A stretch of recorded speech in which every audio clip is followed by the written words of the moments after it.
Hello and welcome to Grumpy Gamers. You're here this week with Ben, and alongside me I have Kirk. Hello. And no one else. Hang on, is that crickets I can hear? I think I can. Yeah. Jesus. Yeah, well, I don't know whether we've been let down. I don't know whether that's the thing. Pete said he wasn't going to be here. No, that was known. He said he was not going to be here, which is absolutely fine because he actually told us like a week in advance. That's fine. He did, yeah. Eddie, he did. That was a slightly different one. So we're actually recording this on the Tuesday, so ahead of release on the Wednesday, and we usually record on Mondays. You had an issue yesterday. We had to shift it Tuesday, blah, blah, blah. Eddie's having internet issues. So now, he did. You notice he put the thing in the chat yesterday as well? He was like, oh, he guys. Did. He prepped it. Yeah. He prepped it. I bet he photoshopped that. I probably did it for him without realising. That's probably what that was. Yeah, well, I would say Eddie's quite reliable. Eddie has been probably the most reliable to always be on, but the last month or so, he's been slacking. He's been letting himself down. You know what we're waiting for? His fucking comments on Starfield. He gave the initial comments. He said it after he played 8 hours or so. But he's played a shit ton of Starfield now, and that's what I want to hear. I haven't even really discussed it with him. I had a brief 10-minute conversation with him. Yeah. Oh, did you? That's what we're missing. I mean, I did. Let's not forget we were together on the weekend, and he said some more. Said more than that. Oh, did he? Yeah. Did he say that? Well, I can't remember anything he said on the weekend, but yeah, we did. Kirk came down, visited. Yeah, boy. Eddie and myself. 4-hour drive. Yeah, and we had a few drinks, so I can be forgiven for not remembering, I reckon. Yeah, that's true. Actually, yeah, there were quite a lot of drinks had. Yeah. Drinks were consumed, but it's Tuesday now, so fully recovered, pretty much. So let's speak for yourself. Let's crack on. So we'll do the news. We will do the new releases, which Kirk will be stepping in valiantly. Yeah. To read the descriptions out. Spoilers. I have not prepped anything. I'm just reading off of a cue card, basically. So sorry, guys.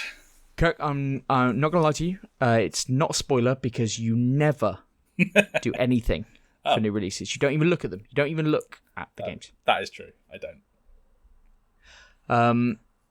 Then we'll do what we've been playing, which, again, doesn't have Eddie Starfield comments, but does have comments on Cyberpunk 2.0. And we all played EA FC 24, the new FIFA game. Yeah. Got a few words for that game. A few words. We did 4 or 5 hours on it. And then our feature is it's supposed to be a larger discussion with everyone chipping in, but we're going to be talking about the games that we'd like to see remade. It seems to be a theme these days that remakes and reboots are happening all over the shop. So let's chat through ones that we want to see. But let's start with the quick news. Let's go. Star Wars Jedi 3. So that's the one after Jedi Survivor. That was the latest one, wasn't it? Yeah. That's on the way, according to the actor that plays Cal. So, okay, you can take that as a is he supposed to say that? I doubt it. It won't be his job to leak that. But then you find this all the time with actors on voice actors on games. They're always saying like, oh yeah, I'm working on this project, because especially if they're not massive gamers, I just don't think they understand the kind of cloak and daggers, the mystery that these companies like to have around their games. That is true. How dare you make music for my game and then leak it before we've actually announced it? Yeah, exactly. That's kind of what we're working with. Next up, Payday 3. It launched last week, and it launched on Game Pass, but it had a myriad of server issues. So supposedly people couldn't even load into games where they were with their friends and then just wanted to load into levels or whatever, and then it couldn't matchmake, even though all the participants were in there already. Lovely. It seems like it's been going on and offline, and I think there are scheduled maybe 2 or 3 downtime periods this week even. So that is a horrendous launch for that game. I do have to ask as well. It's not like it's their first game, and the previous two are based on. This one's based on the previous two, right? How the fuck do they not have info to go by on what they need for this? No fucking idea, Kirk. And that's another good point, because I've heard that the actual game doesn't seem to be as good as Payday 2. Oh, it's like, hang on a minute. Like, Payday 2 had a lot of work put into it over a number of years, and it was quite a cult kind of game.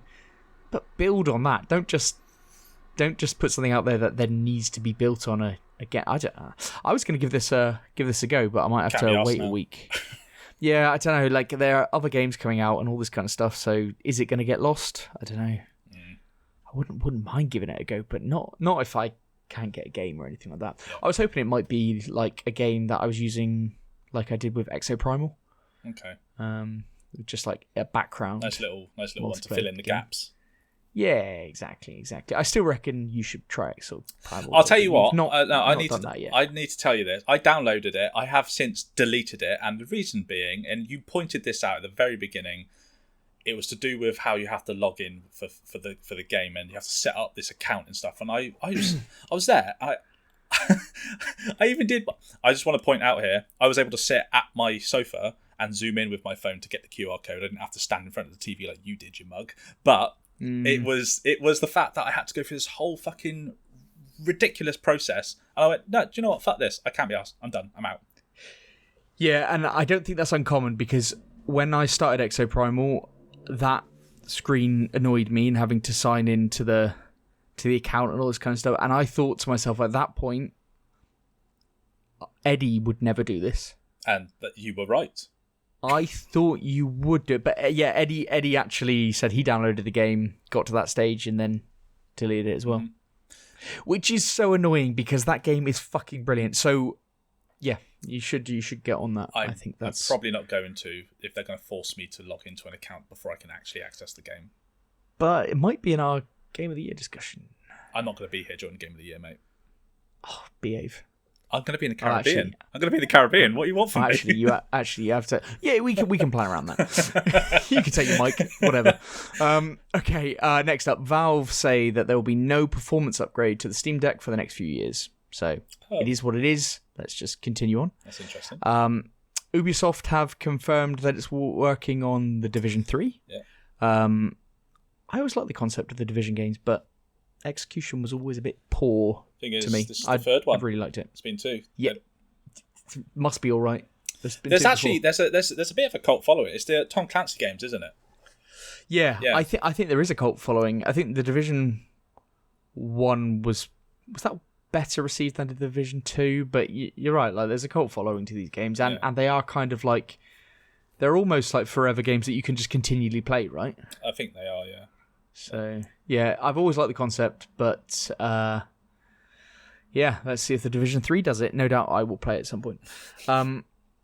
Sea of Thieves is adding a single crew private server, or private servers, to the game in December, which I think means that you can play the game single player without other people roaming around in huge ships and killing you. That's interesting. That could be quite fun, I feel. I think it could be quite fun.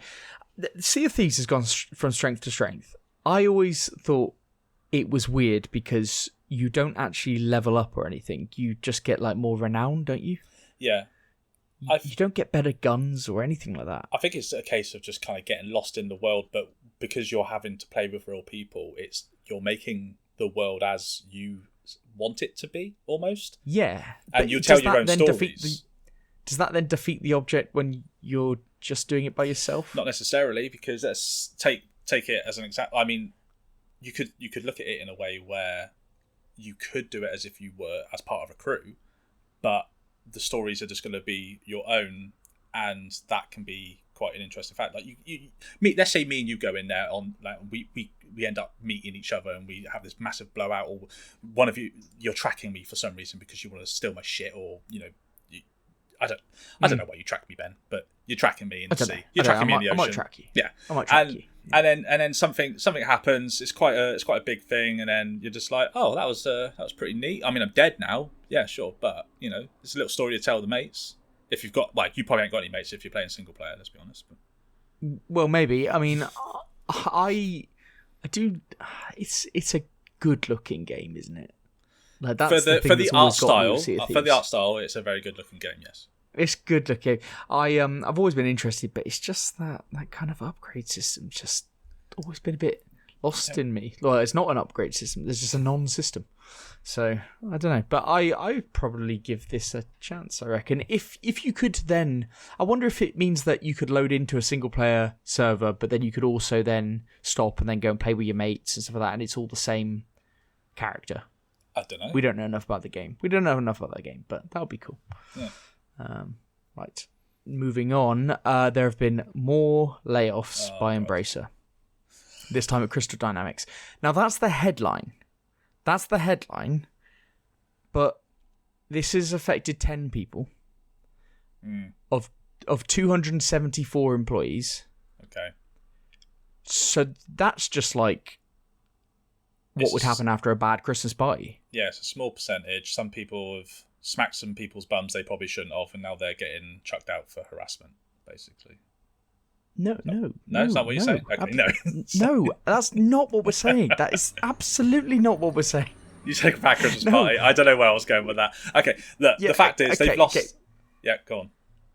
Yeah, they've laid off 10 people. That's what's happened. But and that's bad for the 10 people, obviously.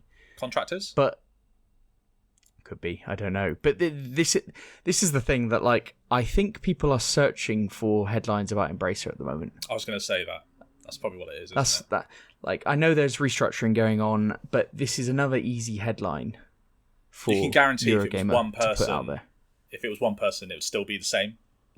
Yes, laid people off. That's kind of the point that I was making. I'm not even belittling that 10 people got laid off too much compared to the 274 people is what I'm saying. Yeah. It's almost hard to say that because this happens all the time in companies when certain departments or whatever will get let go and things like that. So I don't know, but it sucks either way. It is what it is.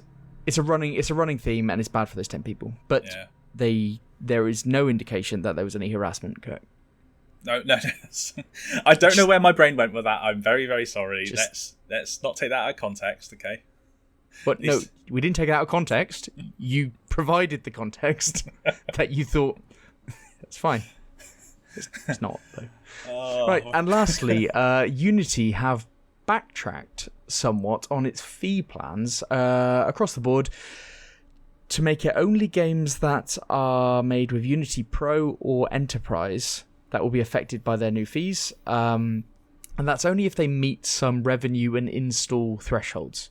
Mm-hmm. So I think they've walked it back somewhat so that it doesn't affect a lot of these smaller developers, but it still will, I imagine. The damage has probably been done though, hasn't it? The reputational damage here is... We've spoken about this over the last couple of weeks, haven't we, with what they've been doing?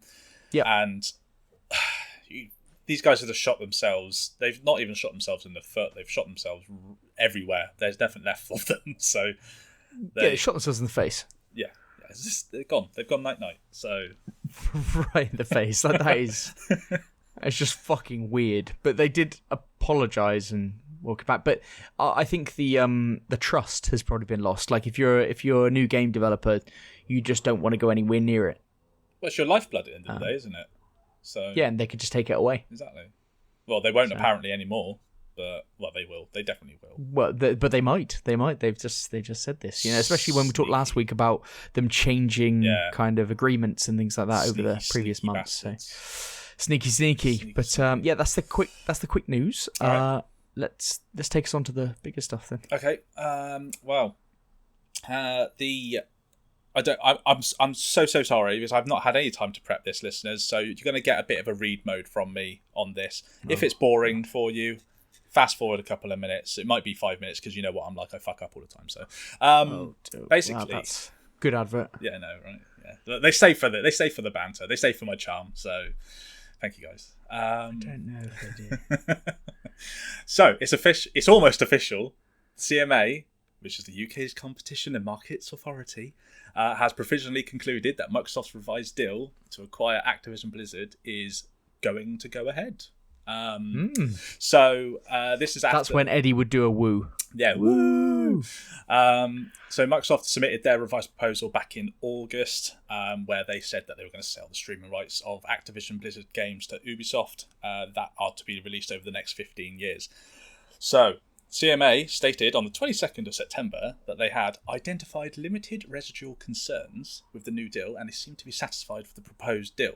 I don't know why there's deal in there twice. I definitely wrote that. They also said the revision makes important changes that substantially address the concerns it set out in relation to the original transaction earlier this year. Furthermore, the new deal instead results in cloud streaming rights for Activision's games being transferred to an independent player, Ubisoft, maintaining open competition at the market for cloud gaming develops over the year. Sorry, I didn't write that bit. That's copied from Eurogamer, so I don't know if it makes sense. I imagine that it does make sense. It's just that you didn't. I didn't say it right, did I? Nah. Yeah, I'm seeing different words. We got the gist. I'm seeing flames. We got the gist. I'm seeing flames. It's cool. It's cool. So Microsoft told CMA it will provide remedies to ensure the terms of the sale of Activision's rights to Ubisoft are enforceable, with the regulator, CMA, stating that this additional protection has appeased any of its lingering concerns. Just finally, the CMA's position has been consistent throughout. This merger could only go ahead if competition, innovation, and choice in cloud gaming was preserved. CEO of the CMA, Sarah Cardell, said today, which by the way was on the 22nd of September, in response to our original prohibition, Microsoft has now substantially restructured the deal, taking the necessary steps to address our original concerns. Right. So that's a lot of the drivel out of the way for you. So ultimately, what this means is we are almost over the finish line because CMA is the only one that has opposed this to this point, and they're just going through the final kind of like checks that they want to do. And I believe the cut off of that was the 6th of October, I think. Okay. I think it's I might have to just double fact check that, but basically almost there.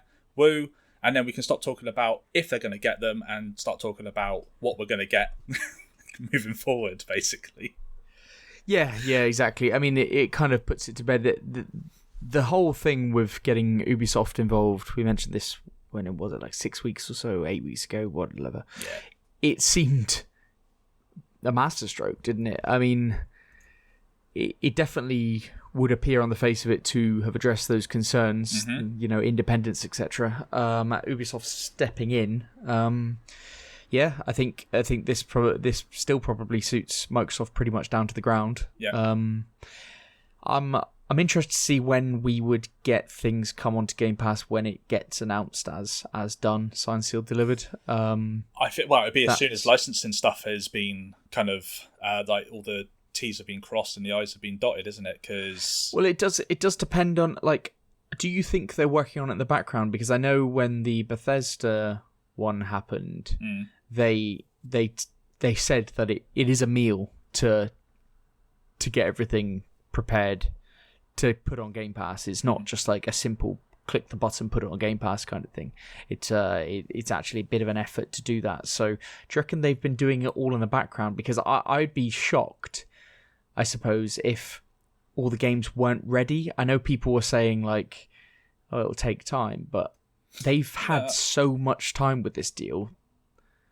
And you think they would have... Think about it as well, actually, on that.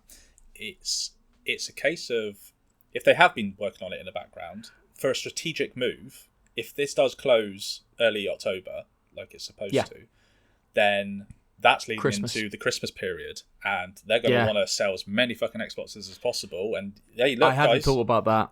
That is great, yeah. We've got all of this back catalogue that's just been added to Game Pass, like as much as they can, obviously, because they're not going to be able to do everything. What they want to do, Kirk, is that in a few weeks, like literally a couple of weeks, the new Call of Duty comes out. I think you're so right with them wanting to get stuff on for Christmas to sell Xboxes. Yep. I also think that they will have been 90% sure that this deal was going to get over the line somehow.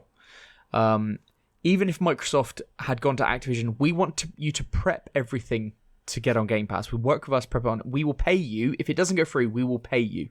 That would make for your time. Yeah. Because we want it done pretty much straight away. That so many people make a good point about how it takes time, but I can't see that wouldn't be happening in the background. They wouldn't want and to miss something that opportunity. Absolutely. And something like the new Call of Duty, yes, people might be pissed if they goes onto Game Pass and they just had to pay a few weeks previous or something, but I know we're not expecting Call of Duty to come on Game Pass straight away because of timings and such, and maybe earning money. They don't want to cannibalize actually earning profit from it while they can, but my God, it would be a great advert for Christmas. It would be. You're bang on. We'll have to wait and see. But, I mean, I think the main thing here is we can almost finally stop talking about if the deal's going to happen and what's holding it up now. It's we're literally there, peeping through the hole of certainty. Yeah, well, that's that, and that's good news for Microsoft. Bad news for Sony this week is that they got hacked, supposedly. Yeah. Yeah, so a ransomware group has claimed that it's hacked Sony. That's after last week's Microsoft leaks, when that wasn't a hacking, that was just Microsoft gifting out information.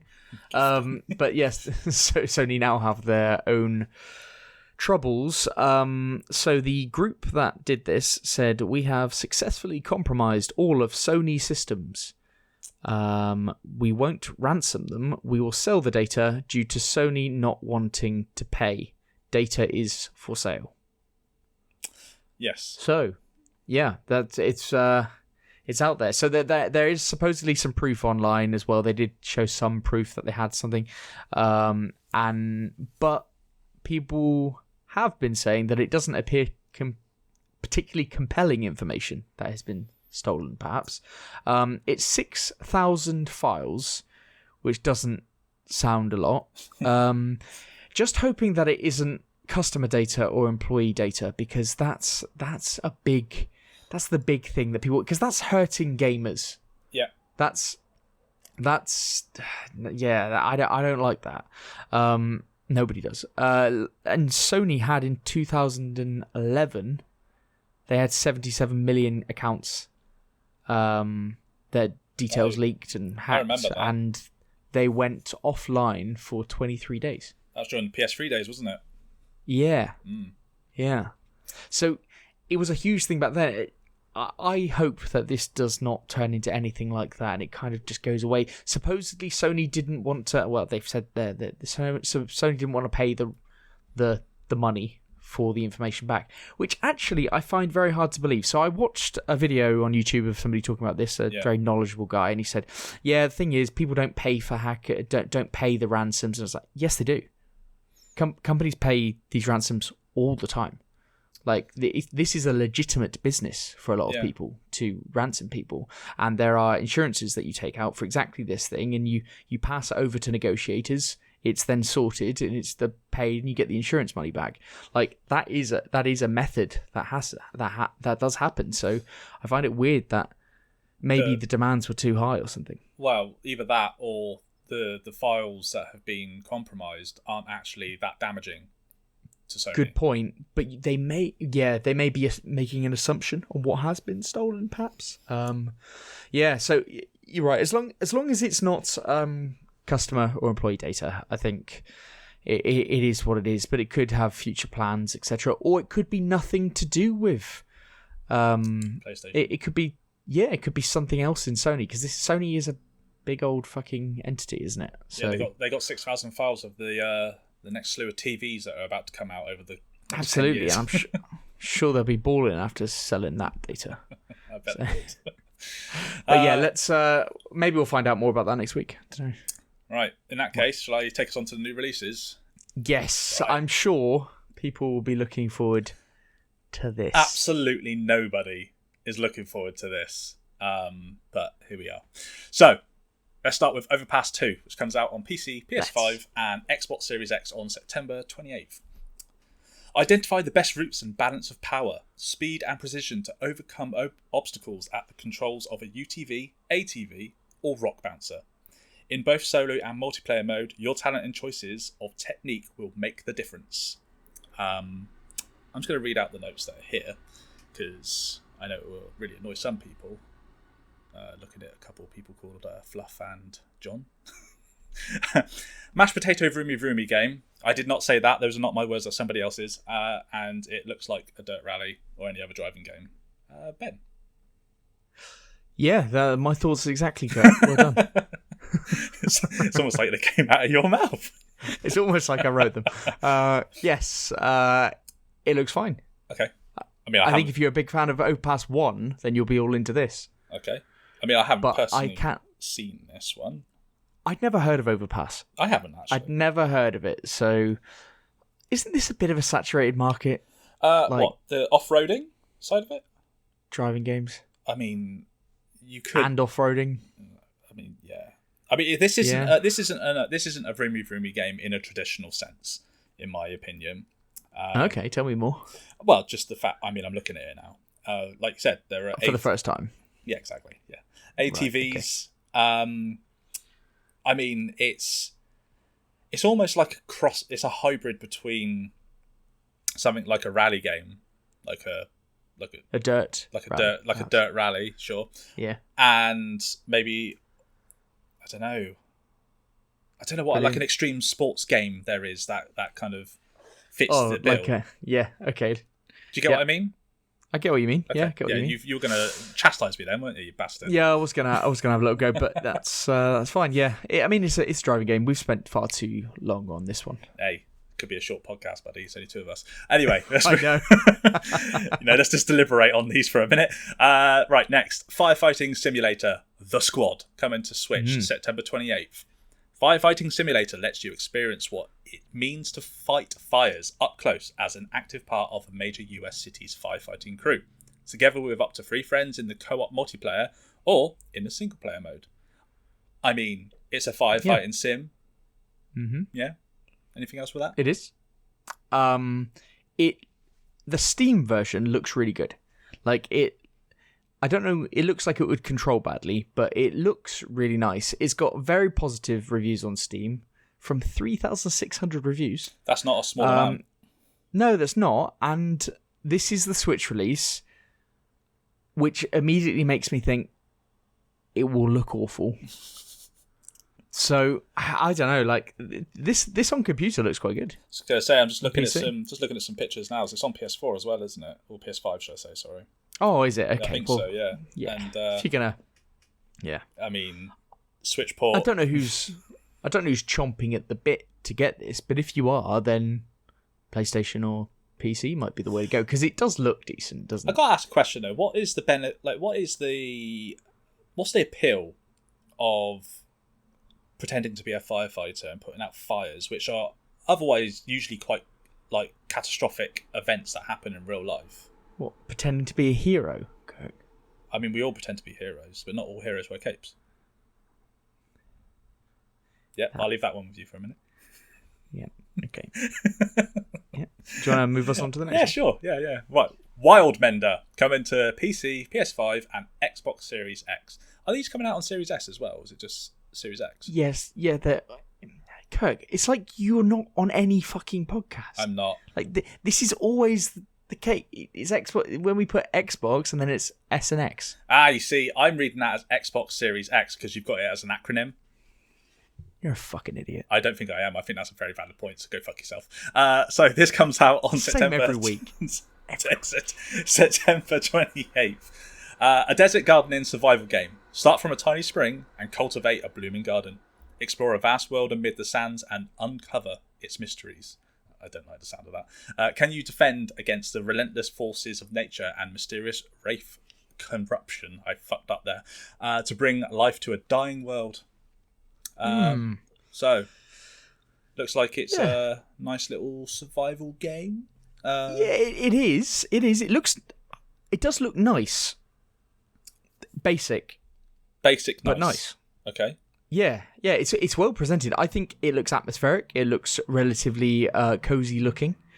Cozy's a word. And it looks like so. The impression that I got from this was that they seem to have put a lot more time into building a good world that you're in than making it look really nice. They've made it look clean, don't get me wrong. And I respect that. Like, it's a survival game.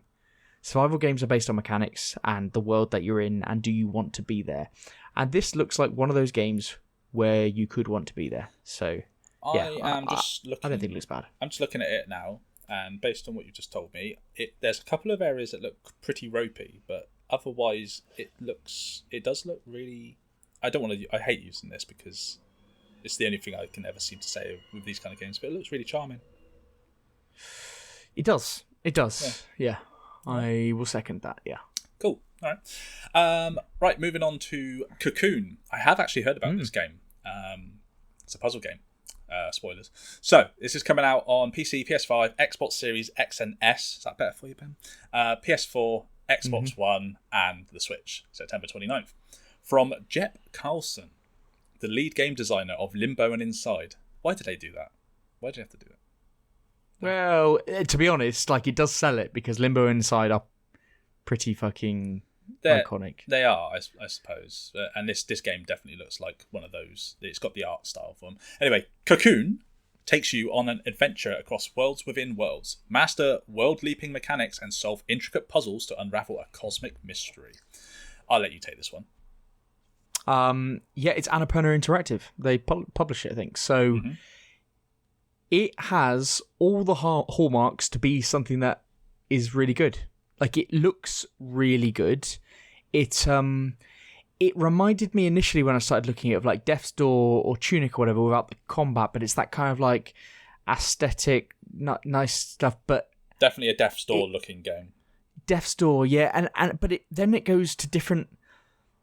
It kind of works on many different planes. It'll take you from one area to another, and then you're flying through the air. It's actually got a lot more to it than just the standard Death's Door, almost isometric look at the world type thing. So it looks lovely. Yeah, and it does look lovely. The presentation looks excellent. I think this could be potentially one which I would look at if I found some time for it. It's definitely I've played a bit of Limbo before. I'd never personally got on with it. I don't think I touched Inside after that, but this one could be one that goes on the list. I think so. Yeah, I think this is a good release. I think it genuinely is.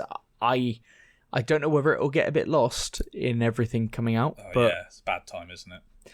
But it might be one that you get as like a side game because it will be cheaper. Yeah, potentially. It won't be a full price release, I'm sure. But not only that, like, not to like shit on it like from a great height before it's even out, but if I remember correctly, like Limbo and Inside, I think both came out as part of like the Xbox Live Gold add-ons or something like that. They came as freebies, didn't they, eventually?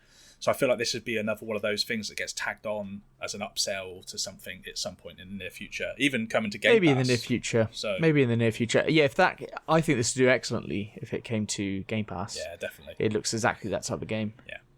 Right. Yeah. Moving on to the biggie of the week. EA Sports FC 24 coming to PC, PS5, Xbox Series X and S, PS4, and Xbox One and Switch. Jesus Christ. September 29th. Comes out officially, which is in 2 days' time if you're listening today. EA Sports FC, trademark, by the way, 24 kicks off a new era of the world's game. Meet the new brand and the free technology. Sorry, what? The free technologies powering the true football experience. Yeah, great. Sorry, what? What does that mean? I like this. Meet the new brand. Yeah. Okay.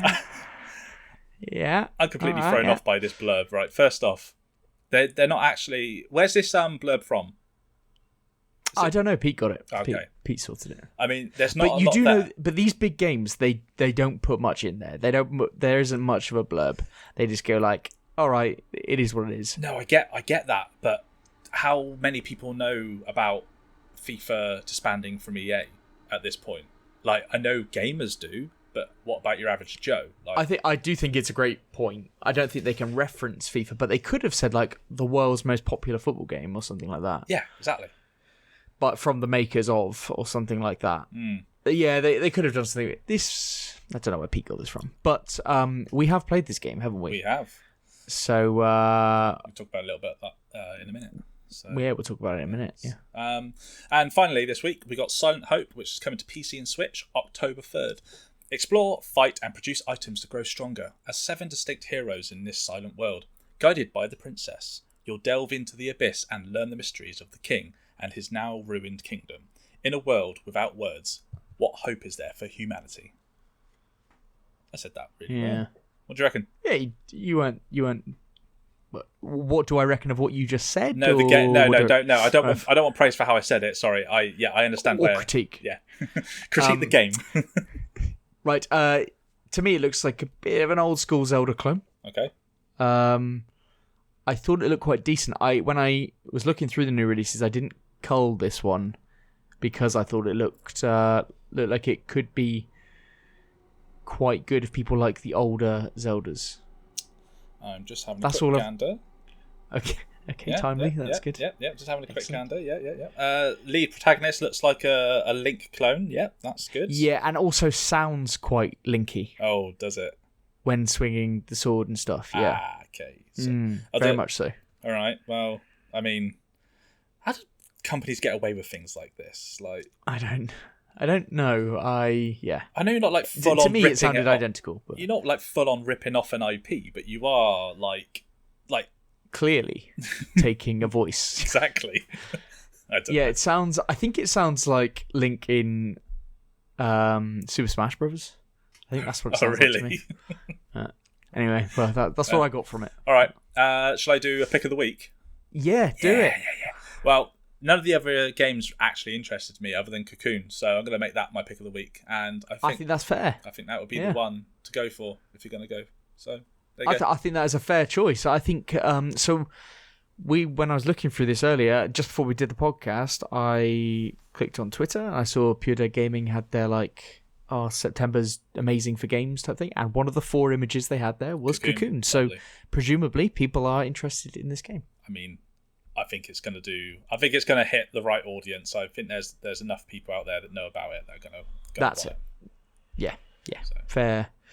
Fair enough. Well, let's move us on then to what we've been playing. We are rattling through this podcast, Cody. I mean, should we slow down a second? we are rattling through. Well, we don't want to. I'll tell you what that means, Ben. We talk a lot of fucking shit when we've got more than 2 people. Yeah, probably. That's probably what it is. It's filled out with nonsense. Yes, probably. No, I think it's certain people. So when I did a 2-man with Eddie before, it went on for 2 hours 20 or something. What? How did you do that? It was mind blowing. For fuck's sake. So I think we remembered saying maybe Pete does pull in the reins on this podcast. Jesus.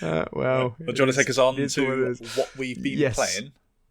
Yeah, so I've been playing Cyberpunk 2.0 again. I have been looking forward to this game so much. I've been treating it as though it's a brand new game. That's fair. The last few weeks, I've found it hard to motivate myself to play anything else because I've just been waiting for this. I bought Phantom Liberty, the DLC, today. So after this podcast, I'll be kind of diving into that. I started a new game on Cyberpunk because the best way to experience this new patch, so calling it Cyberpunk 2.0 because they've just released this patch for the game. So if you played the game at launch, like Kirk and I did, and found it very buggy, or you played it on the older consoles and it was a pile of shit and all that kind of stuff, this patch is only for PS5, Xbox Series S and X, and PC. So the old consoles, I don't think get this patch. I think they've kind of been left behind, I think, at this point. Okay. But the newer gen consoles, they have got this 2.0 patch, and we talked about it a few weeks ago. We talked about it, was it last week? We went through the direct that happened, or the presentation that they talked about. Yeah, they talked about all the new changes that were happening in Cyberpunk 2.0, and this is just like their big relaunch, really. And now, I think as of today, 250,000 people are playing this game concurrently, which is the biggest number of concurrent players the game has had since launch, which is crazy. I will just point out that Cyberpunk's marketing team have done a fantastic fucking job online of making sure this is everywhere and that people know that this is essentially like a soft reboot. Yes. Like, they've been doing a phenomenal job on it. I've bought into it, given the stuff that they've done. I mean, I would say I was excited for this. Like, I was thinking I was going to play it, and I didn't know when I'd get round to playing it. But actually, in the last month, 2 months, I've really been looking forward to it because it's just been everywhere. Mm-hmm. Like, and it's just been a big reminder of the game. So as we mentioned last week, the attributes and the perk system completely overhauled. Like, completely overhauled, and it's better, in my opinion, much better, works better. It gets you a lot more invested in you have main attributes in different areas, and then off that, you are able to pick perks. Now, in the previous version of the game, it really wasn't that clear. You didn't really need to pay attention to anything, really, to do the game. And picking your perks is the main thing, and basically you just invested loads into headshot multipliers and all this kind of stuff. You can't do that anymore. You have to strategically build your character more. And they've got a wonderful kind of thing online where you can plan your build. It's called the Cyberpunk Build Planner, which I've actually got on my PC at the moment, and I've got it on my monitor, next to my monitor, so I know where I'm heading.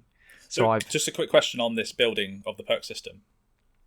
Is it more down like the traditional line of where now, like you said, we didn't really need to focus on what you were putting your attributes into, because essentially it didn't really make all that much of a difference. Can you now go down a specific path to be like so fucking good at one thing versus being?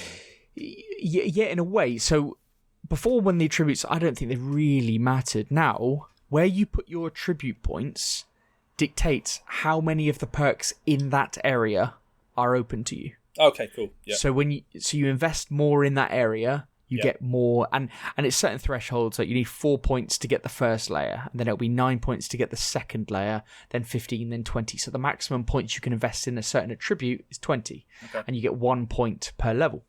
So it's all about planning your build, because you can't get every perk, you can't get every attribute point. You've only got like 60 levels to play with in this DLC. With the DLC. So yeah, it's about planning your way through, and I think they've done it really well. You really can plan your builds, and I think with the DLC that becomes even more evident. So I'm looking forward to that. The combat feels so much better than it ever did. Now, I don't know whether they've changed an awful lot, or whether it's just I'm going back to it and going, yeah, this is fucking good. I think it will be a bit of both. Personally, I've seen some clips online of people just fucking gunning around in like there was someone playing as a female character that was essentially ninjaing the shit out of a bunch of enemies, and the way that like she was traversing over the land and stuff, it was crazy. It was phenomenal. So yeah, so as the game grows, the combat just gets so much more detailed, and things go on that you never would have expected at the start of the game. And also, enemies are more intelligent. They seem harder. That's the AI. Fighting the police is actually now cool. Fighting the police is now good. It's like being in GTA. Sorry, it's actually a good. Cool. Sorry, fighting the police. Okay, right.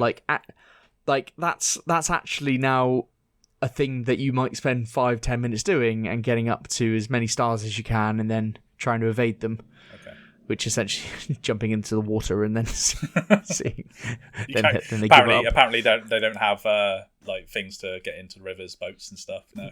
No. No. So I had to. At one point, I just had to flee the battle, jump in at night, just jump into the water. Cyber werewolf frazzle.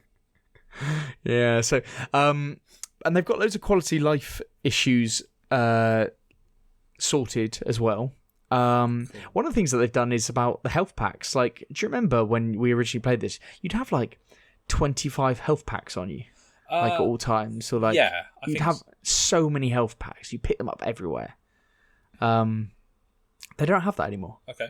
They have they obviously have some consumables which can make you do stuff, but you have basically 2 of the health pack inhaler shots, and they automatically regen. All right. So they're on a timer, and it works so much better. Like, because the first thing I did was try and go to a medic and try and buy some more health packs, and I was like, "Oh, what kind of fucking medic is this? He doesn't sell shit." But yeah, they've got rid, and they've also added stamina as well. Okay. And when you're shooting your gun, your stamina goes down, and when your stamina gets to 0, it just makes your gun handle worse. Like, it doesn't mean you can't shoot. You just become like sluggish, that kind of thing. Yeah, you just miss a few more shots. Yeah. I think it's great how they've done it. And above everything else, and this is really off the back of the Edge Runners series, I think, the cyberware has been totally revamped. Mm-hmm. It's awesome. It's great. The cyberware is now tied. You now buy like you upgrade your cyber deck, which then dictates like the tier of cyberware you can put on your character. There's so much choice. There's so much more to it. I think after watching the anime, like, there's been a lot more time investment in that. All right. And even one of the top perk on one of the attribute trees is the Edge Runner, and it's actually David from the anime, where it allows you to have like 50 more cyberware kind of points that you can use. So, because you can only go up to a limit depending on your deck, how many points it will allow you. How are you spec'd out at the moment? Like, what's your character like? I'm about level 18, I think, having started again. My character is coming along, but I'm waiting to get there's a new katana that's been added to the game. Yep. And I'm waiting to get that, and I think I'm about 1 or 2 missions away from that. So I'm on my way. I'm really just trying to get my cyberware better. Okay. Like, that's what I'm really enjoying. Like, I'm doing all the like police tracker things where they put out like where assaults are happening and everything. Yep. If you go to those places, you kill the people and you pick up and you can loot the place and you get a load of money for it. That's a good source of income, and I'm doing way more of that because I just want more money to be able to buy more cyberware, because it's the coolest part of the game. Yeah. Like, it just totally revamps your character. So that's good. I mean, Pete's playing this as well, and it's a shame that Pete couldn't be here. So we'll hear his thoughts next week when we play the DLC, I'm sure. But yeah, he just texted me and said, "Fuck, I love this game." Yeah, he was always like that though, wasn't he? Like, so this is just sent him over the edge. Yeah, absolutely. And he couldn't have me playing it and him not be playing it. So there we are. But I have spent the last couple of weeks comparing in my mind Starfield to Cyberpunk. And I think that's a slightly unfair, having gone back to Cyberpunk. There are a few fundamental differences. So Starfield does have a lot of its sandboxy elements, like if you're into shipbuilding or if you're into modding or something like that. Like, it has more sandboxy things where you can just go off and do your own little tasks if you think they've got meaning. Whereas Cyberpunk has fewer of those, not too many sandboxy. You know, you've got gun upgrades and things like that, but it's a very directed game, isn't it? Yes, you don't have to spend too much time in it. Like, you can kind of get a bit lost in it, but it's not a case of you're going to be spending a whole night trying to trick out your character or something. So yeah, you might go. There will be occasions, like I had one earlier. I played for a few hours earlier where I hardly did any missions because I was just basically earning money to upgrade my cyberware. Yeah, but it's rare. It's not something that you would do all the time. Is that a choice? That's a choice on you, though, isn't it? Because you want to have the best cyberware possible, rather than, say, play the game, earn your credits, and then upgrade as you kind of go. Correct. It's not necessary at all. It's just that I am a bit impatient and I want that stuff now. So I want to be maximum. I've been doing a little bit of that, but it's Cyberpunk is an RPG, but it's way more of an action game than something like Starfield. Okay. How's the have you done any shooting out the car yet? I've done a little bit of that. Got the old katana out on the motorcycle, and I've stolen a police vehicle and then shot up a load of police with that vehicle. So that was good as well. Like, so you son of a bitch. it's great. Like it's just a world that you go, this is so well crafted. I think when I played it first time, it was like, when you go off the missions, it never felt lived in to me. Yeah, but it was very much a barren kind of world, wasn't it? Really, it feels lived in to me now.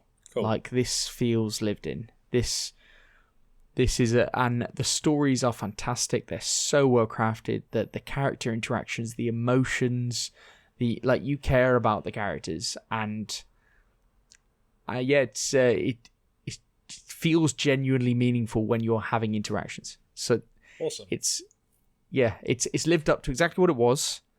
It's just better than it ever has been, and I cannot wait to play the DLC. I mean, as well, we're looking at almost 3 years since it came out originally as well. Yeah. So it's like that's quite good when you think about it, because there's been enough time passed. So people like me who only played it at launch, and I smashed through it because I had the time to do so but I haven't touched it since. So that whole new game kind of curtain will be lifted for me, and I'll be like, oh fucking hell, like this is a hell of a lot better than I remember. This is the thinker. You go back, if you like at Christmas or something, or if you had some time and you went, right, I'm gonna load up Cyberpunk, put in the PS5 version or Xbox Series X version, just go for it. And I think you'd be so surprised and be like, if somebody hadn't told you there was this massive overhaul update, you'd be like, oh shit, this is insane. I don't, because it was already a good game, wasn't it? It was already a really, really good game. All three of us fucking loved it, but now it's even better. I hope Eddie actually jumps into it now, because so do I. If it is the game it should have been, and he won't be jumping on it too late at all, because there's going to be a whole new audience that didn't play it for the very reason that it was shit at launch for the consoles that they chose to have it. I would love Eddie to play this game properly, because the to buy Cyberpunk now is quite cheap. I think relatively cheap, especially if you got it second hand. Well, it's digital, isn't it? If you got, he needs digital, yeah. So, I think Pete said it was 25 quid or something. Oh, that's nothing for what it is, though. Yeah, no, it is nothing. You're absolutely right. But I think Eddie would absolutely adore this game. Well, hopefully he's listening to the pod and he go and get it. Yeah, well, I'm sure he will be. In other news, I got to Chapter 4 in Armored Core 6. Went back last week for the first time in many weeks because I was playing Starfield previously. Okay. Did about 4 bosses, so got into Chapter 4, which is good. When it's great, the game is fucking great. The only issue I have is that every other mission, there's now like a roadblock because it gets brutally hard every other mission, so or even every mission. So that's totally by design. Are you raging at those points? No, I rarely ever rage to video games. You're one of the best of us. I am more defeatist. Okay. Okay. Yep. Yes. Not going to be for me. Okay. Okay. Yep. Right. You've chosen this game not to be for me anymore. No, it's I don't really rate, like, and also I did think it was very build dependent originally. Like, I thought you need the right build to beat the right boss, and that does apply, I think, during the first couple of chapters. Okay. But during the later ones that I've experienced, like Chapter 3 and Chapter 4, the build helps without a shadow of a doubt. but the build doesn't make it. It's you. Okay. And so when I've come to Roblox now, this is a skill gap issue as opposed to a build issue all the time. There is obviously going to be a build issue because you haven't got the right build. But even when I feel like I've got the right build, there is a skill issue. So it's tough. Yeah. It's tough. I mean, that's games, but man. I will continue. I want to get it done. So and when I'm enjoying it, I'm really enjoying it. So there you go. Lovely. But anyway, we played FIFA or EA FC. So talk to us about that. Well, first off, let me just let the room know that I don't like football. I don't like FIFA. In the past, I've never played. I think the last FIFA game I played was probably 2005. I'm not even kidding. But yes, that's time. Yeah, I know it is, isn't it? And I'm going to be honest with you. Nothing really seems to have changed. It's just What did you think of it? So we will talk about gameplay rather than the Ultimate Teams and all that kind of stuff because we didn't do any of that. We just played games. Some mates playing 2v2 on the old pitch there, wasn't it? Right, first and foremost, because I'm a visual kind of guy, fuck me, I don't know what they've done with this game, but they've cranked up the green contrast to 7 billion because the pitch is luminous green. Like that was crazy, and the TV, as far as I'm aware, is all set up nicely. It works on everything else. I've never had this on that particular TV we were playing on. Never had an issue. I mean, you could see that pitch from space if you were looking down. That was the greenest green. You know, like when you watch, well, you probably don't watch golf, but when you watch like TPC Sawgrass or you're watching like some real American golf course and it's almost like they've painted the grass and they've got this lens on it which just makes it all pop. Yeah. That's what it was. That's what FIFA have gone to. It's crazy. So, gameplay-wise, I mean, obviously not playing these regularly or in the past, etc. I had to get used to the buttons, get used to the mechanics. One of the things that I kept fucking up with was I was shooting rather than what was the there was pressing Crossing? B and I was pressing X, not X. You were mixing up shoot and cross, shoot and cross all the time, and I'd not even had a drink at this point. It was baffling.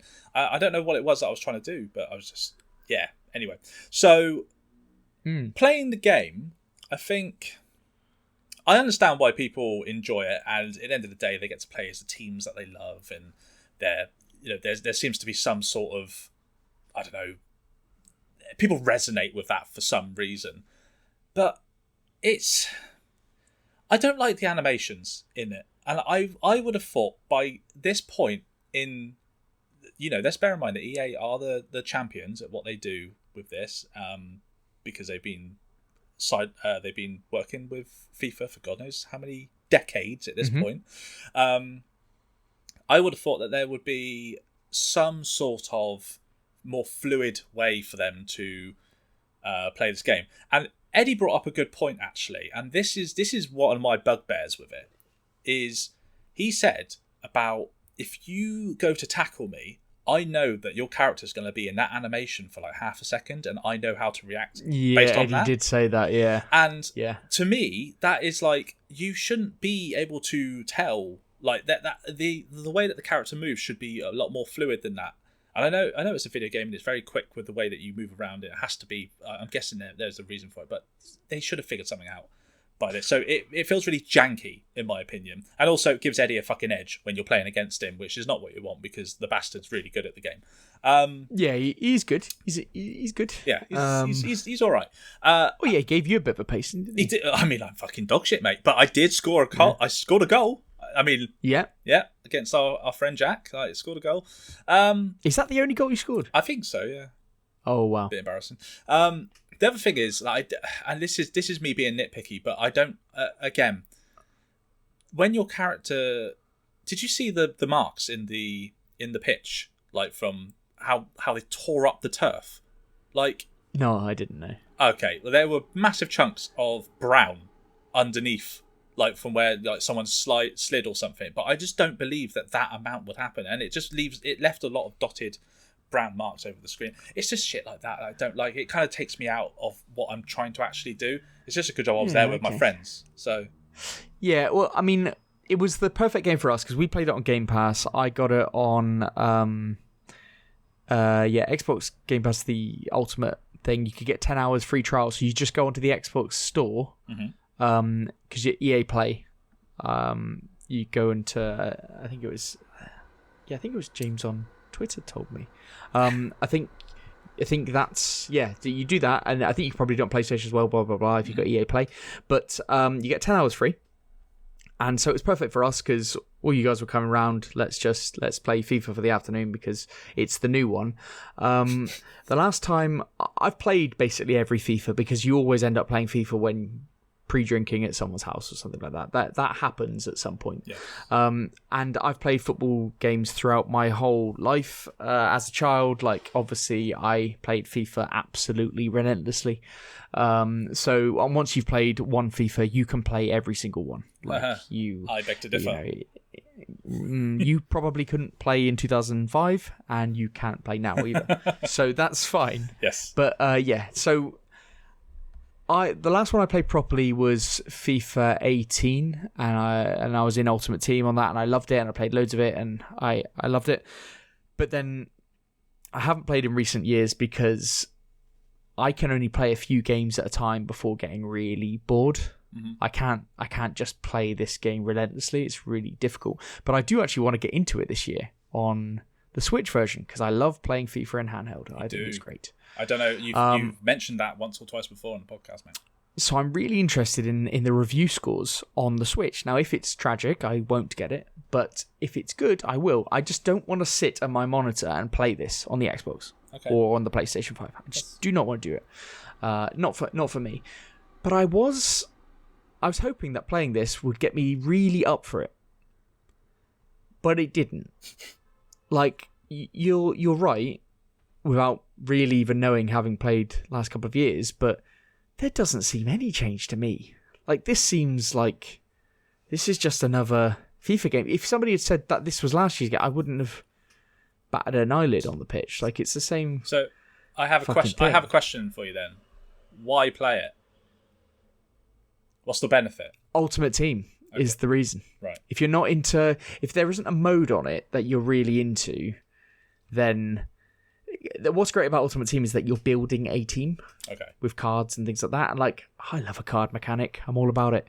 So I can see myself getting lost in it. The actual game, I don't think has evolved. This is the first time they're stepping out of the FIFA shadow. They've already said, I thought they'd said before, like, oh, we couldn't do this because FIFA didn't want it or something. And it's like they were planning to do different things.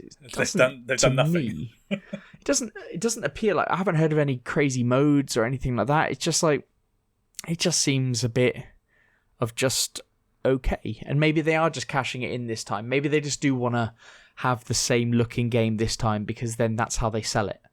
Because it's just the new FIFA. Maybe, I mean, also, when did they do the breakaway from FIFA? Because it was after the last game came out, wasn't it?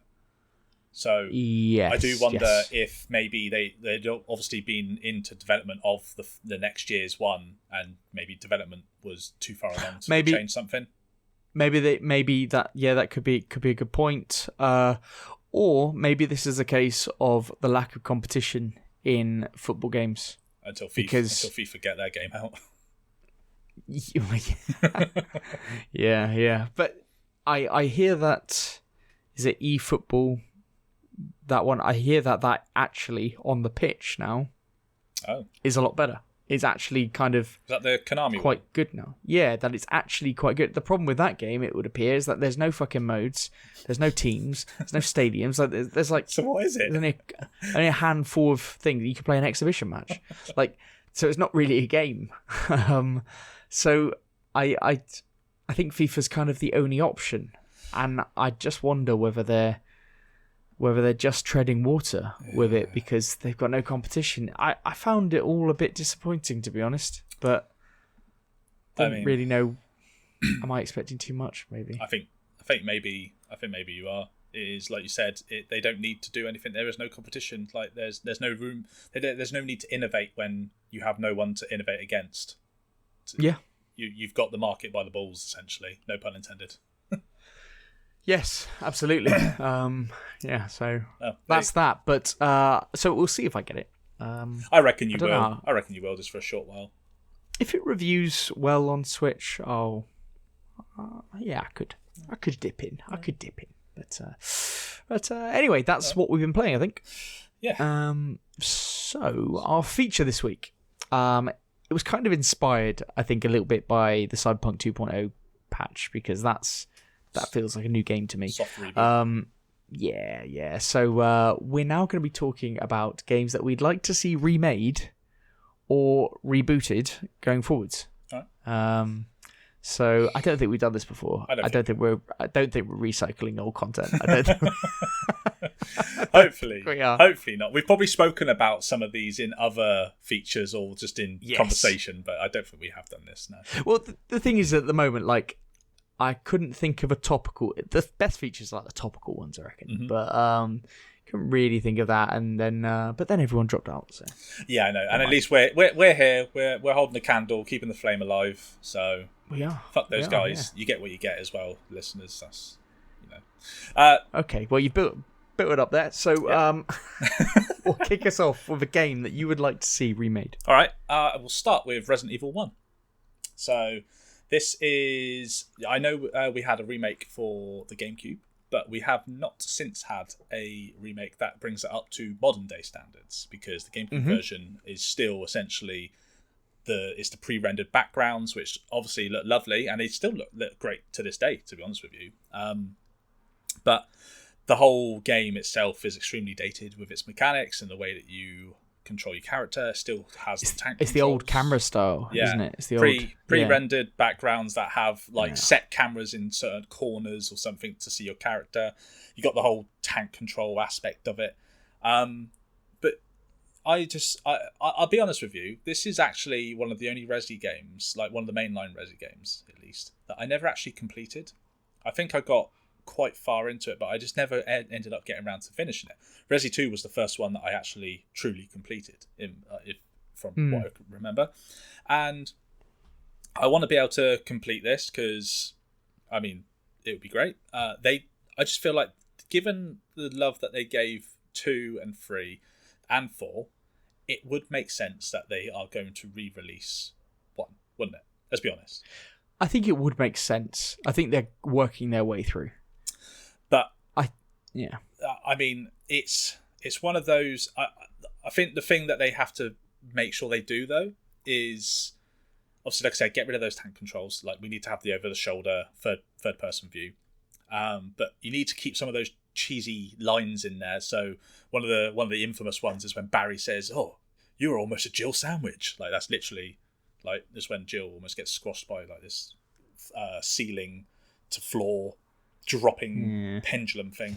And the jump scares, one of the most iconic jump scares of Resident Evil is that dog jumping through the mansion window, like in your first 10-15 minutes of playing the game. Oh yes, yeah, I know that one. Yeah, and people shit a brick when that happened. Now they would have to do that, but they would have to do it in a way which that people don't expect. So it would have to be a different location, but so you'll be on edge. And I don't know how they would potentially go about that, but I think I'm sure they could work that in. Yeah, definitely. It would be the same way that they did Nemesis, where in the original he jumps through one of the police station windows near one of the save rooms, and when you see him this time, you actually meet him before you're out, before you get to the police station, so it's like completely different. So they could switch it up that way.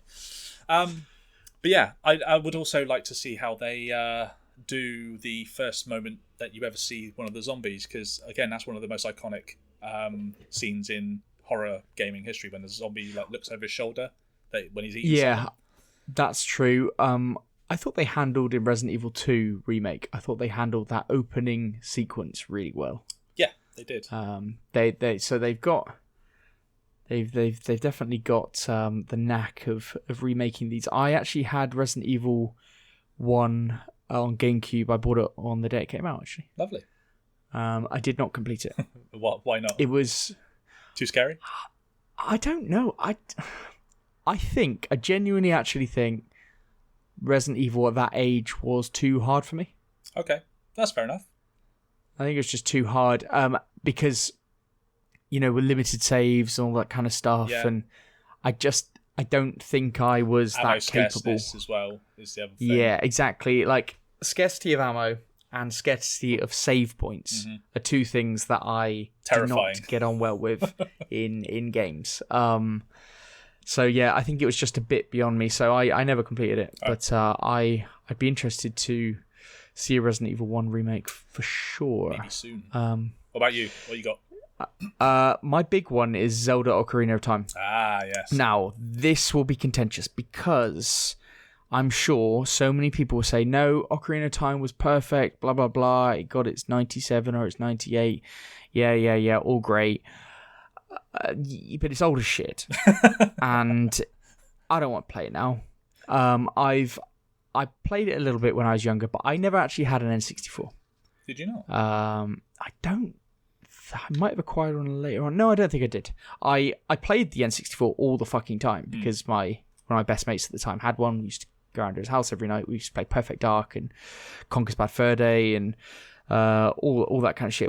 So I played the N64 a shit ton, but not single player games. Ocarina of Time. I don't know. I think it's one of those. It's an iconic game that if they decided to remake it fully, I think it would just sell so many. Like if they put that out on the Switch too. You Ocarina say of Time remake. If they decided, they have basically remade many of their mainline Zelda games already, haven't they? They have. They've gone back and they've remade some. So I wonder. I was just going to say, I wonder if Ocarina of Time, knowing that this is the one that most people hold dear to their hearts, that they know they can't fuck it up and they have to get right. That is possible, and they may want to try the whole remake thing on something like Wind Waker, because maybe that it didn't get as highly rated as Ocarina of Time, and Ocarina of Time could be something that you are then playing with fire. Yeah. But if they didn't want to go follow Ocarina of Time, then skip Majora's Mask and all that kind of stuff. Just go to Wind Waker and actually get, because they could remake, because of the art style. They could probably remake that. What was the one that they recently did? Or I say recently, Link's Awakening. I think that was Link's Awakening. That's one that's got a completely different art style to what people were expecting, didn't it? So it's the same game, but just it's different type. It's slightly different. Yeah, art style. It's a charming art style. Oh. I find there's that word again. I've been over this, but I find that game absolutely infuriating. Like, I don't know how anyone can complete Link's Awakening without a guide, and I think that makes a game shit. Maybe I'm an idiot, but I don't know how people complete that without a guide, especially the end. I've never the only Zelda game that I've ever completed. Oh, to be fair, the only Zelda game I've ever played is Wind Waker. I had that on the Cube. It was lovely. It was a great game. It was lovely, yeah. But I don't know. I think I'm with you on the whole. You need a game. You need to understand what's going on in the game somewhat. Otherwise, what's the point? Some games are kind of designed for it. Like, I've kind of go back on it, but I've said like Dark Souls and things like that. Like, I've always played those alongside a guide. I don't know if you need a guide to complete it, because you don't. You could go for it yourself. Loads of people do. But for something like Link's Awakening, I literally found the solution so obtuse that it's, ridiculous. Anyway, I got one for us. Right. Well, speaking of kind of a similar vein to you, Metal Gear Solid 1 would be mine, because I personally view that as a game that is almost perfect, but like you said, with Ocarina of Time, it's old as shit. And even with the Master Collection coming out soon, which I will be getting and I will be playing it, I think you're right. I'm probably going to play it for half an hour or so, and I'm going to be like, nah, I think I'm... But it's the shit versions of it, isn't it? It's even worse than the previous versions that were released or something like that. Yeah. I did see something else as well, actually, in the Twitter sphere, that there are mods for the PC version of Metal Gear Solid that allowed it to be widescreen, and it works perfectly. Konami couldn't even be asked to put widescreen in the original Metal Gear Solid game, which is just baffling. Yeah, I tell you what, Kurt, if you buy this, like, I know it's one for the shelf, and you are a bit of a collector of things, but this is wank. Yeah. Like, these remastered, like, what a fucking joke. I do agree with you, and I'm not actually all that buzzed to get it on release day either. I think go back and meet your hero in that game, and it'll be like, fucking hell, I can't even see. I can't even see my hero. Yeah, what the fuck is that? So this is a game that definitely deserves the remake treatment. So more like what we're getting with Metal Gear Solid Delta, which is obviously a full-on remake of Metal Gear Solid 3. I'm hoping that does well, because that chronologically is the first Metal Gear Solid game. Yeah, so you're right. You're right. Yep. I would hope that, because if they're trying to tell a story for the new age, get that one out. Okay, right. This is the story of Big Boss and Snake, etc., and then move on to Metal Gear Solid 1 and remake that in the same way. I mean, that would be. I think I would cream myself if they did. Well, that's too much. No, it's not. But no, it's not. I think maybe they even if they didn't remake one, they reimagined it maybe, or brought it to life in a different way, maybe changed up the storylines as they go through, but almost rebooted the series, but with a solid Metal Gear Solid 3 chronological starting point, which could be a faithful remake, but then the other ones could diverge a little bit. That could be quite interesting. The thing is, with that, I don't think Konami is stupid enough to do that, because it's Kojima's game, and the fans won't accept Konami messing with it. If they do a faithful remake, then that's a different story. But to change it up, you're playing with fire there. I think that there's something in what you're saying there. But okay, we'll watch this space. But I think that's a great pick. Yeah. What about you? I got a couple. Knights of the Old Republic. We know Knights of the Old Republic is getting a remake, so I'm wishing this to happen, but it was announced, like, I think a couple of years ago, and I think it was Aspire that were doing it, and I now no longer think it's Aspire that's doing it. I don't know who it is. I can't remember. But I think it's still happening. But it's probably going to be awful, given the hell that it's endured. But Knights of the Old Republic was probably, for many years, was my favourite RPG. Like, It was absolutely amazing. It was my first ever game that I bought on Xbox.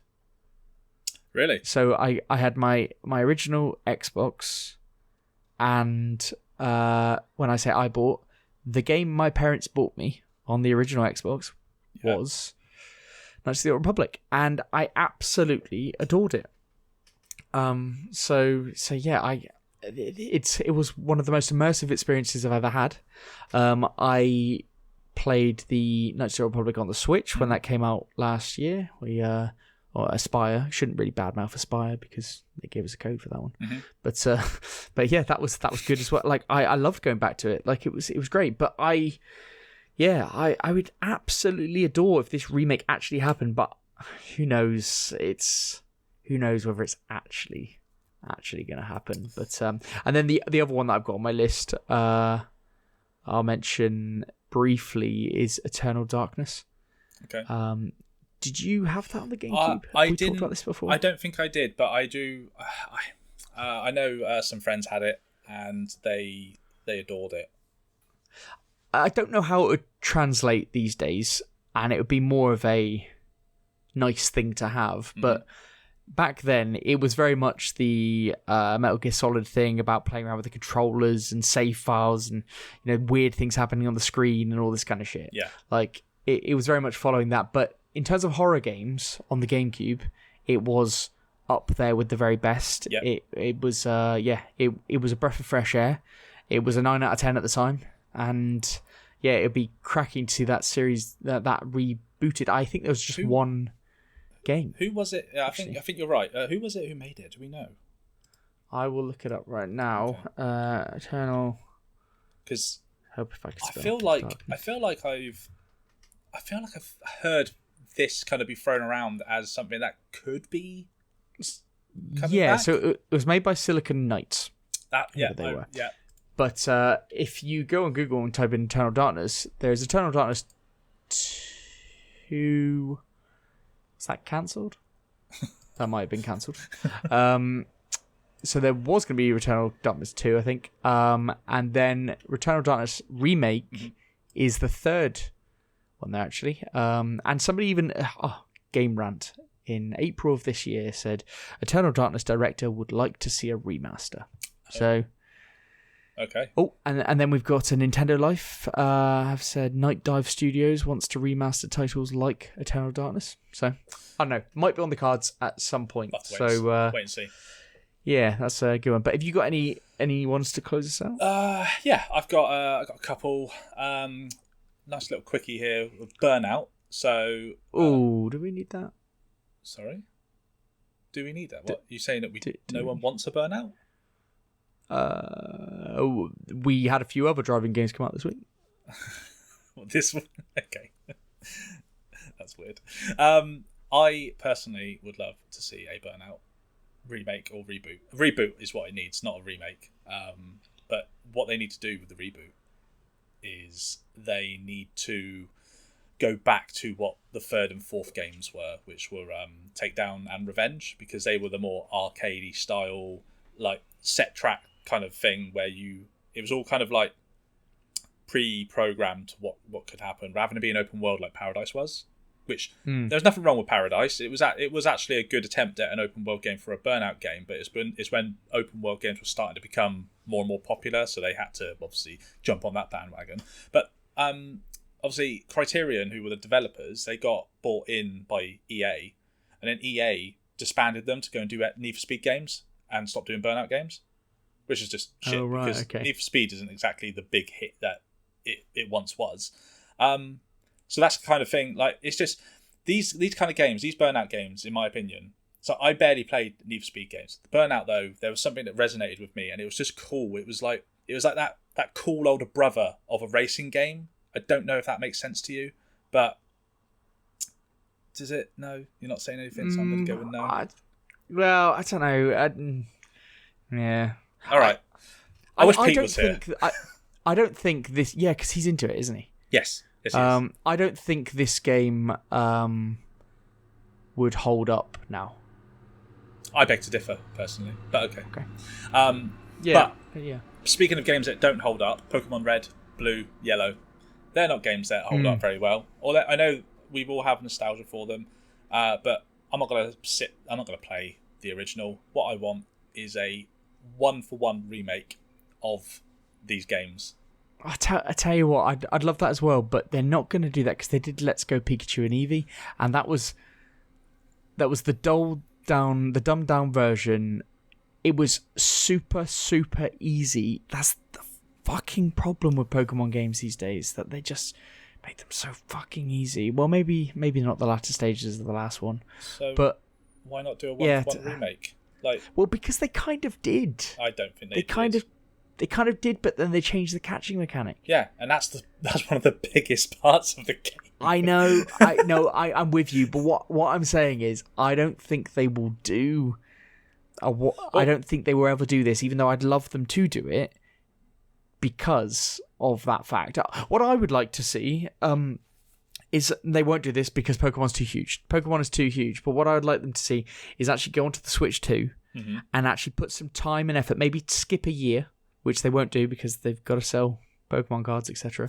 But skip a year, actually develop a game that looks good, plays well, is an open world, runs fantastically, and make the Pokemon Red and Blue that we always thought, like with the 800 Pokemon they've got now or whatever, but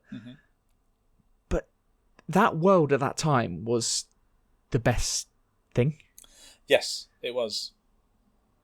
I almost feel like the new game, which obviously ran like shit, the open world version, there was greatness over in the distance. Like, you're like, okay, if we could just build a bridge over there, then this would be incredible. But I'm so disappointed in the Pokemon Company. So my kind of thing on this is, if I am remembering this correctly, these Pokemon Red, Blue, and Yellows are not on the Nintendo store, right? They are not. They are not, right? Okay. As far as I'm aware, they are not. These very, very old Game Boy games, and yet we have nice newer N64 games and even GameCube games on the store now. Yeah. They can't bring them. Well, not on online Okay, GameCube, no. but Yeah, N64, limited, but yeah. M64 is, isn't it? Yes, some of them. Why wouldn't they have done this by now? We have people that are emulating the shit out of it, but they don't put it on their own store. My little tin hat thing being here is that maybe there is something in the works, but they need to be careful about it. I understand what you're saying about Pokemon Go, but it wasn't a like for like thing. You mean Pokemon? Yeah, Pokemon Let's Go. Yeah, Let's Go, sorry. Yeah, it wasn't like for like, even though it looked like for like, if you know what I mean, because Yes. the mechanics had changed. And that's why I think it would hard. I would love them to do almost a remake of Pokemon Red and Blue, but in an open world setting, like a reimagining of Pokemon Red and Blue. I mean, that could work as well if they do it, but again, they've got to do it properly. I think. Well, the advantage to that is that they're limiting the scope. So limiting the scope, limiting it down to 151 Pokemon, and actually could put the time and effort into making the game just fantastic rather than stretching themselves too thin. That I would love them to reboot this as an open world game. Okay. That'd be insane. Sounds like we want different things from this, but either way, we want Yes. we want something from the original games to come out. That's what we want, isn't it? Yeah, absolutely. There's reboots aplenty. Like, that's a Nintendo reboot that needs to happen. Nintendo need to reboot a lot of things. They need to reboot fucking Star Fox after Starlink Battle for Atlas, which nobody except for me in the world bought and loved. And I played the whole game as fucking Star Fox. They need to make a proper Star Fox game again. And F-Zero needs to come back, man. Yeah. After the success of F-Zero 99 as well, they need to fucking get F-Zero back. But yeah. Anyway. Well, there we go. Yeah, good. That's There we go. That's our remade reboot section. That's the feature. That's the feature. Yeah. If you want to contact us about anything, you can email us, podcast@grumpygamers.co.uk. You can tweet us at grumpygamerspod. And next week, I think we're back to a full contingent. I don't think anyone's cancelled in advance. Let's see about that, buddy. Okay. Let's see about that. But yeah, I hope you enjoyed regardless, and we will be talking and speaking to you next week. Yeah. GG. GG.